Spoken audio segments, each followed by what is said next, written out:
Well, welcome back to another episode, guys. We're in kind of a unique position right now. It's only 3 or 4 days before the opening day of Pennsylvania archery season for the 2021-2022 season. Normally, we're all set up, have all our stands set, everything done. We got some bucks that are showing up on camera. Just started a couple days ago. They're working this scrape. A couple good bucks for Hagen to shoot. So it's kind of weird. We're sitting in this corner, and I don't know if you've watched the video, but when Hagen was 6, we were in the same exact situation. So we actually have the old car that we hunt out of, that we kind of, the side is opened up, the front is opened up, and we've killed some deer out of there. That's too far away from where those scrapes are. And then if you look back in this corner, this is the dog leg. So we have the box stand back in there. But the deer are coming down from the cornfield behind us, and they're working this field right back. They're working this scrape, and then they're either going directly back across the field and going down into the neighbor's property, into the gully, or they're kind of cutting back out of range. So back when he was 6, we ended up setting a blind in the soybean behind us. I think it's going to be best to set the blind back in the woods and just cut minimum lane. I mean, it's already pretty open, but the plan is we'll get in here, we'll circle around, we'll come in the backside early in the morning, we'll get in here. The problem with these spots along facing the east is that the sun comes up, and a lot of times it kind of like shines right on your face, so they can see back in here, and it kind of highlights you. Our plan is get in here good and early, be completely blacked out. That scrape's going to be about 20 yards. If we set this Barronett blind up, we're going to be about 20 yards to that scrape. And then if they try to skirt around us, we'll have some shooting lanes out in here. We're underneath the hickory tree, which doesn't do you any good, but also these low-hanging branches historically have been scrapes as well. So I'm going to set this blind up. We'll get out of here. We got this nice tripod this year, so we'll be able to set that right on, his crossbow right on that, and be waiting for these deer, minimal movement. So stay tuned. There will be blood outdoors kicking off the season. Making adjustments as we see where the deer are. I think you're crazy to not put a stand up last minute. If the deer are there right now, you got to get on them. We did that last year. That's how we killed Mr. Twister. So let's see this year. We got some good bucks showing up on camera right on that scrape as recent as this morning. So we're gonna get this blind set up, and we'll be in here first morning. So stay tuned.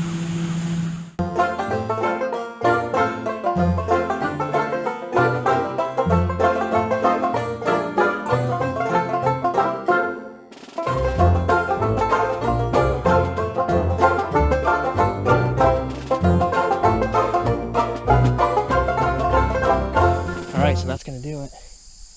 I'm just going to really barely leave this window open. I got everything else shut. Really just planning on the deer coming from our east. Hopefully we got a good wind that morning, and we'll be out here hopefully, hoping today, like 4 days from now, Hagen can kill a deer out of the blind. That scrape's like 20 yards. Should be money. But I think early season you have to not be scared to make these adjustments. You got to get on them where they are, because there's going to be like a week you can hunt them, and then most likely they're going to go nocturnal, and you probably won't get on them for a couple weeks until they're up. So I think you got to make this change. So call me crazy, but we'll see what happens. Stay tuned. There will be blood outdoors.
So we figure it's probably most of the deer that were gonna go by that blind this morning would have already done so. So we're just gonna scoot back in here another 75 yards and sit in the box stand for the rest of the morning. I think there's a better chance that them coming out and feeding in our clover plot. So we're gonna get back in this side.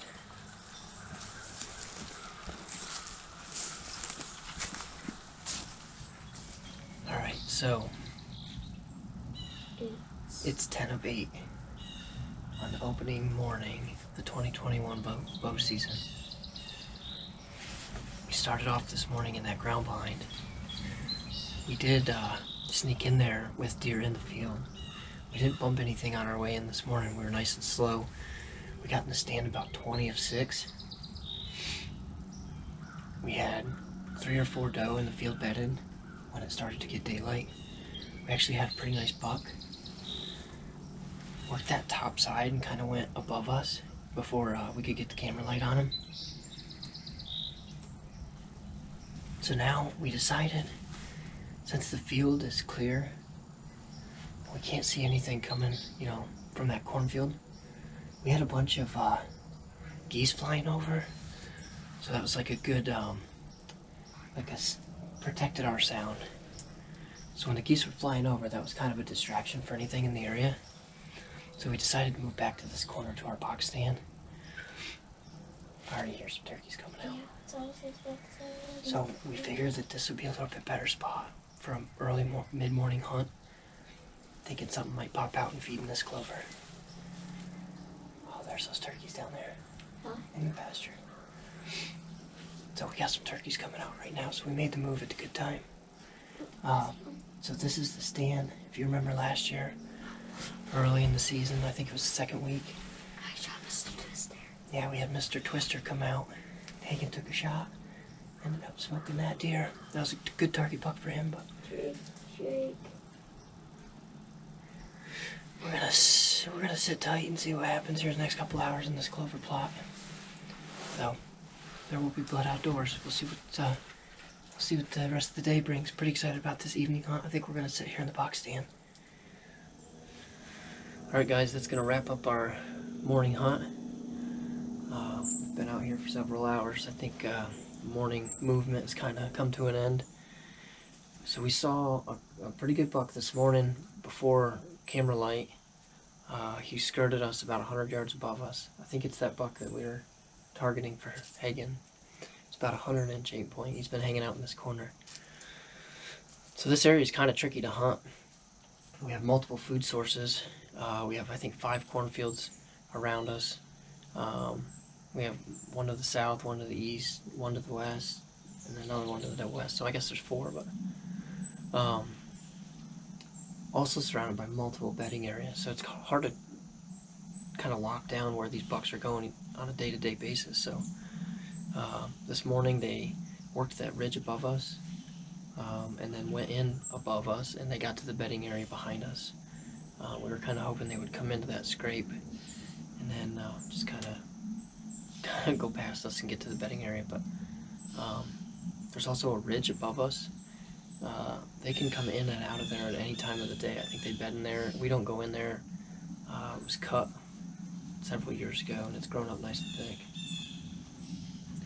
But I think tonight we're going to end up back in this box stand. We got a picture of a buck on that camera last night.